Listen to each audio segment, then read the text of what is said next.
여러분은 혹시 2차 전지와 1차 전지의 차이점이 뭔지 아시나요? 1차 전지는 방전되면 끝! 2차 전지는 충전하면 반영구적으로 사용할 수 있는 전지를 의미합니다.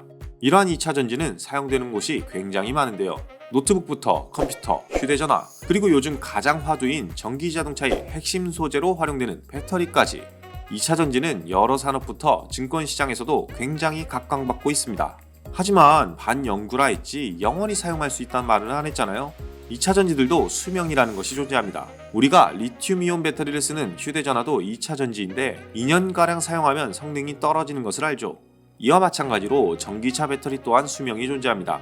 초기에 비해 70% 이하로 충전 성능이 내려가면 주행 가는 거리가 너무 많이 떨어지기 때문에 평균 5에서 10년을 수명 주기로 보고 있습니다. 그렇기에 사실상 교체를 필요로 합니다.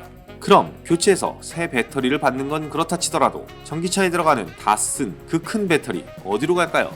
오늘은 폐기된 전기차 2차 전지에 대해 알아보고자 합니다. 실은 작년까지만 하더라도 폐기된 전기자동차의 2차 전지들은 그대로 버려지면 환경오염 물질이기 때문에 지자체에서 회수, 일괄 보관하고 있었습니다. 배터리들 뭐 창고에 쌓는 거야, 그냥 잘 보관하면 되는 거 아닌가 하시는 분들도 계실 텐데, 배터리가 휴대폰 사이즈가 아니라 차 한 대만 하니까 100개만 넘는다 하면 창고 크기가 대략 짐작이 가실 겁니다. 공간만 차지하고 이러지도 저러지도 못하고, 게다가 선 넘는 문제는 국내 전기차 증가폭입니다. 2014년도 말까지만 하더라도 2,700대에 불과하던 게 2020년 말에는 13만 5천 대로 6년 사이 50배가 증가되었습니다. 이대로 가다간 2029년에는 창고에만 8만 개 이상의 폐배터리가 쌓이게 생겨버린 상황. 문제가 많겠죠? 그래서 그런지 작년 말 법이 개정되면서 지방자치단체에 반납해야 하는 의무가 사라지게 되었습니다. 이것이 의미하는 바는 뭘까요? 바로 새로운 폐배터리 재활용 시장이 열리게 되었다는 것입니다. 즉, 폐배터리를 정말로 환경오염시키면서 버리거나 창고에 방치하겠다는 것이 아니라 다양하게 활용해보겠다는 것. 이렇게 다시 쓰는 폐배터리는 크게 투 트랙 전략이 적용됩니다. 바로 리유즈, 재사용과 리사이클링, 재활용 전략. 우선 재사용 전략의 경우 말 그대로 재정비해서 다른 용도로 사용하는 것을 의미합니다. 실제로 전기차 한 대에서 나오는 사용 후 배터리로 전기 오토바이용 배터리는 최대 20개, 전기 자전거용은 최대 40개까지 제작이 가능합니다. 사용 후 배터리로 요즘 각광받는 캠핑용품인 캠핑용 배터리도 만들 수 있습니다. 2kg짜리로 만들더라도 LED 등을 200시간 동안 켜놓을 수 있을 정도. 이러한 재사용을 위해 영화테크, 파워로직스, 에코프로, 한국수력원자력, 하나솔루션 등 다양한 기업들이 해당 시장에 뛰어들기 시작했습니다.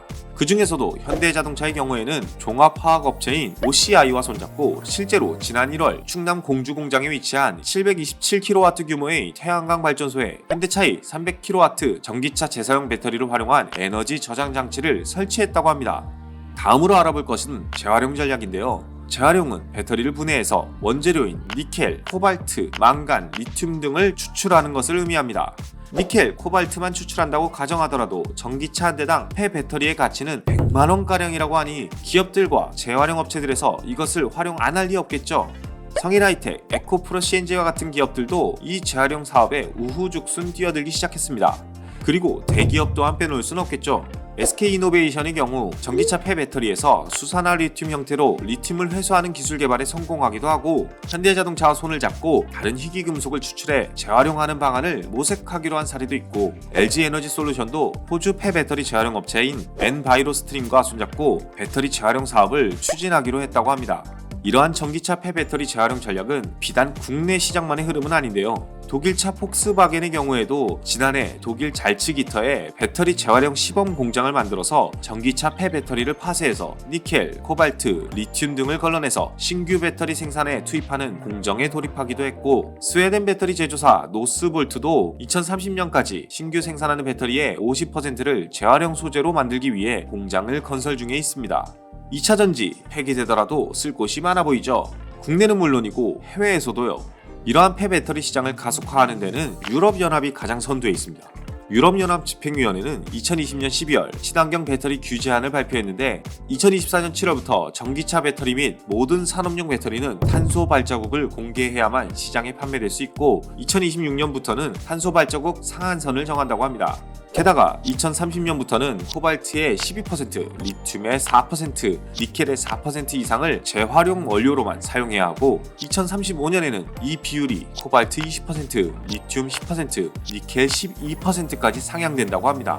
이런 기준에서 봤을 때 글로벌 폐배터리 재활용 시장은 2030년까지 20조 원 규모로 커진다고 하며 본격적인 글로벌 시장은 2025년 그랜드 오픈할 것이라 합니다. 친환경의 아이콘인 전기차와 2차전지, 여기서 친환경으로 끝나는 것이 아니라 재활용까지도 이어질 수 있는 거대한 폐배터리 시장. 우리나라 기업들도 여러 기술 개발과 활용 방안들을 만들어서 선두에서 달리고 있는 유럽과 외국 기업들을 넘어서 우리나라 경제와 환경, 나아가 전 세계를 위해서 더욱더 발전했으면 하는 바람입니다. 여러분들의 생각은 어떠한가요? 지금까지 상식새끼였습니다.